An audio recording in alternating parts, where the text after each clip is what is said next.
Everyone, मेरा नाम सृष्टि है। आज मेरा क्लास 10th का एसएसटी का जो चैप्टर फर्स्ट है rise of nationalism in Europe, उसका पार्ट थर्ड है।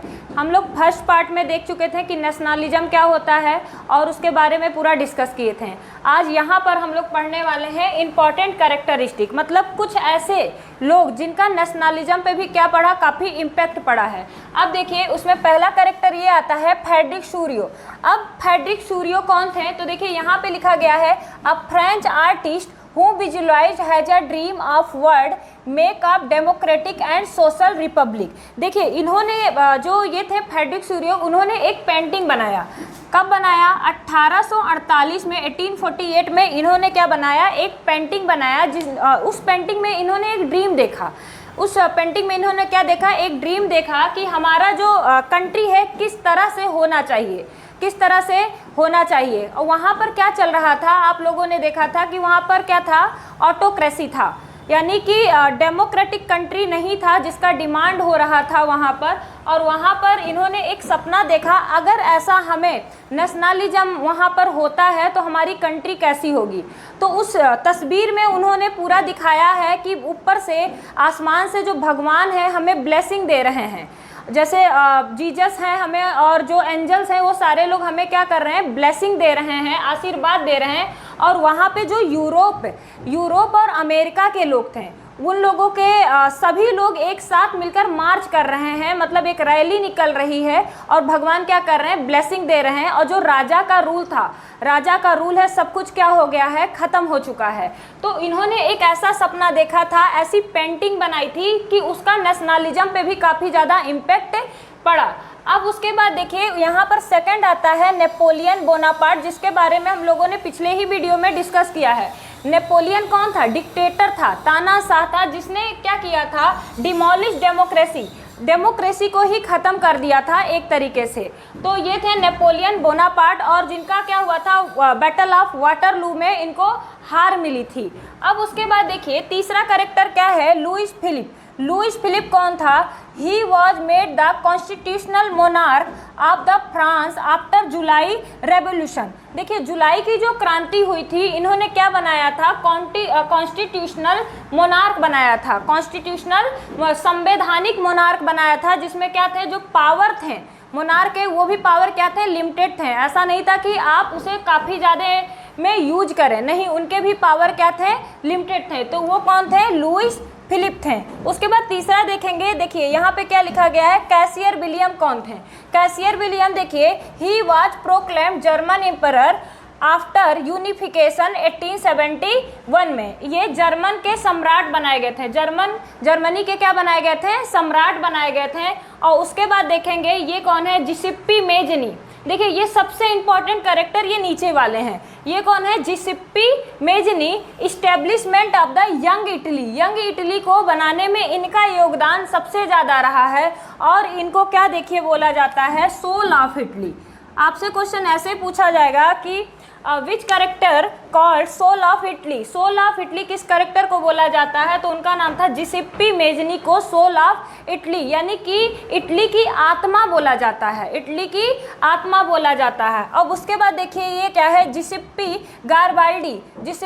गारबाल्डी को बिस्मार्क ऑफ इटली, इनका भी इटली को बनाने में काफ़ी, यूनिफिकेशन करने में काफ़ी ज़्यादा योगदान था, इसीलिए इनको क्या बोला जाता है, सॉर्ड ऑफ इटली, यानी कि तलवार, इटली का क्या, तलवार बोला जाता है। और उसके बाद देखिए यहाँ पे 7 नंबर में है काउंट कैमिलियो डी कैनबोर। इनको देखिए let the movement of unify Italy, इन्होंने ही मूवमेंट, आंदोलन चलवाया था इटली को यूनिफाई करने के लिए, और इसी वजह से इनको बोला जाता है ब्रेन ऑफ इटली। तो आपसे ऐसे ही क्वेश्चन पूछा जा सकता है कि सोल ऑफ इटली किसको कहा जाता है, तो उसका आंसर रहेगा जिसिप्पी मेजनी। और सॉर्ड ऑफ इटली किसको बोला जाता है, तो उसका आंसर क्या करेंगे, जिसिप्पी गारबाल्डी। और उसके बाद देखिए काउंट कैमिलियो डी कैनबोर को क्या बोला जाता है, ब्रेन ऑफ इटली। तो ये तीनों नाम काफ़ी ज़्यादा इंपॉर्टेंट है। उसके बाद देखिए विक्टर इमैनुअल सेकंड क्या हुए थे, become the king of Italy 1861 में। इनको इटली का क्या बनाया गया था, राजा बनाया गया था। फिर उसके बाद देखिए 9th नंबर पे क्या है, ऑटो वॉन बिस्मार्क। देखिए इनको क्या बोला जाता है, he fought 3 war to unify Germany. Germany को बनाने के लिए, यूनिफाई करने के लिए इन्होंने कितने वॉर लड़े थे, 3 वॉर लड़े थे।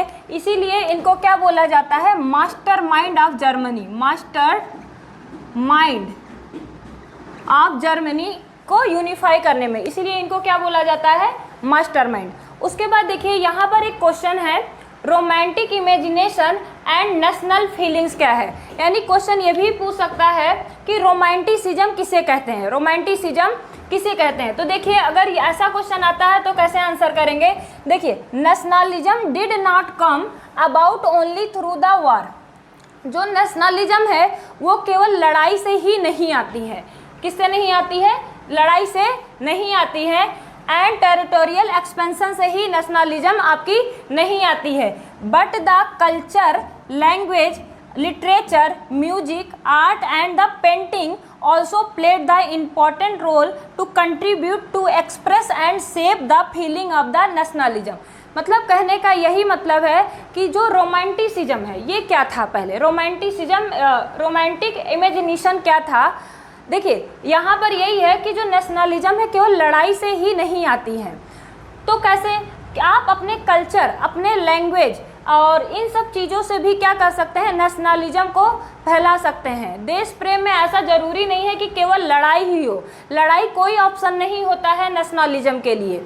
तो देखिए यहाँ पर यही बताया गया है, किसी भी देश में नेशनलिज्म लाने के लिए सबसे मेन इम्पॉर्टेंट तो आपकी कल्चर, आपकी लैंग्वेज इम्पॉर्टेंट रखती है। तो यहाँ पर देखिए जो लैंग्वेज है उसके लिए लिखा गया है, language play and the important role in the developing the spirit of the nationalism. Language सबसे ज़्यादा इम्पॉर्टेंट रोल प्ले करता है किसी भी कंट्री के लिए। अब देखिए अगर एक स्टोरी हम लोग देखें तो जैसे पोलैंड था तो वहाँ पर पोलिश लैंग्वेज बोली जाती थी। और पोलैंड किसके आधिकारिक क्षेत्र में आता था, रसिया के आधिकारिक क्षेत्र में आता था। तो देखिए रसिया में तो रसियन लैंग्वेज बोली जाती है, वहाँ पर क्या हुआ था, रसिया किस पे आधिकारिक क्षेत्र था, पोलैंड पे।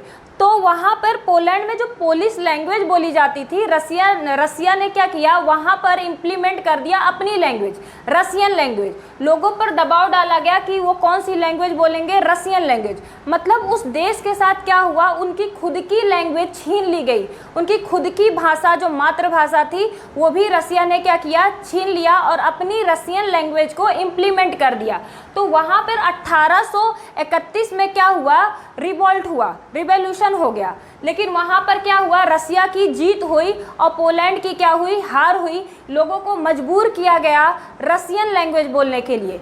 देखिए इस स्टोरी से ये पता चलता है हमें कि जो नेशनलिज्म में इम्पॉर्टेंट रोल एक लैंग्वेज भी प्ले कर सकता है। उसका रिजल्ट तो कुछ अच्छा नहीं आया क्योंकि लोगों को वहाँ पर मजबूर किया गया कोई और भाषा बोलने के लिए। देखिए भाषा इसलिए इम्पॉर्टेंट रोल प्ले करती है, जैसे हम लोग का भाषा जो हम लोग हिंदी बोलते हैं, कोई लोग इंग्लिश बोलते हैं, तो भाषा क्या होता है, सबसे मेन चीज़ होता है किसी की भाषा आप कैसे समझते हो, किस हिसाब से आप उनकी भाषा को समझते हो या उन्हें कैसे सब कुछ एक्सप्लेन करते हो।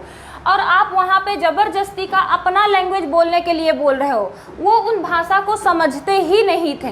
तो ये सारी वहाँ पर क्या हुआ, लोगों ने जिसने रिवोल्ट किया, जिन्होंने रिवॉल्यूशन लाई 1800 के, उनको जेल भेज दिया गया और बहुत सारे लोगों को मरने के लिए ऐसे छोड़ दिया गया, उनके साथ ज़बरदस्ती हुई।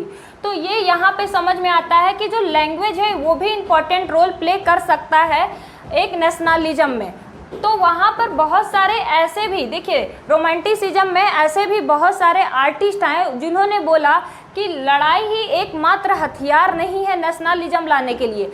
आप प्यार से चीज़ों को करवा सकते हो, आप सेंटीमेंट, आप इमोशन से हर चीज़ को करवा सकते हो। लोगों में प्यार जगाना म्यूजिक से, कला से, सब चीज़ों से क्या कर सकते हैं, वहाँ पर नेशनलिज्म ला सकते हैं। तो देखिए उसी में एक कैरेक्टर आते हैं जॉन गॉटफ्राइड। इन्होंने क्या बोला था, ये क्या थे, जर्मन फिलोसफर थे। जॉन गॉटफ्राइड क्या होंगे, जर्मन फिलोसफर थे। इन्होंने देखिए क्या बोला था उस टाइम में, the real culture was the culture of the common people. अगर आपको क्या करना है, किसी के कल्चर को जानना है, किसी की सभ्यता को जानना है, तो ये राजा महाराजा के महलों में नहीं मिलेगा जानने के लिए। आपको कहाँ पर रहना पड़ेगा, आप कॉमन लोगों के बीच में जाइए। किसके बीच में जाइए? कॉमन, आम आदमी के बीच में जाइए, तब आप उनकी कला संस्कृति को जान सकते हैं।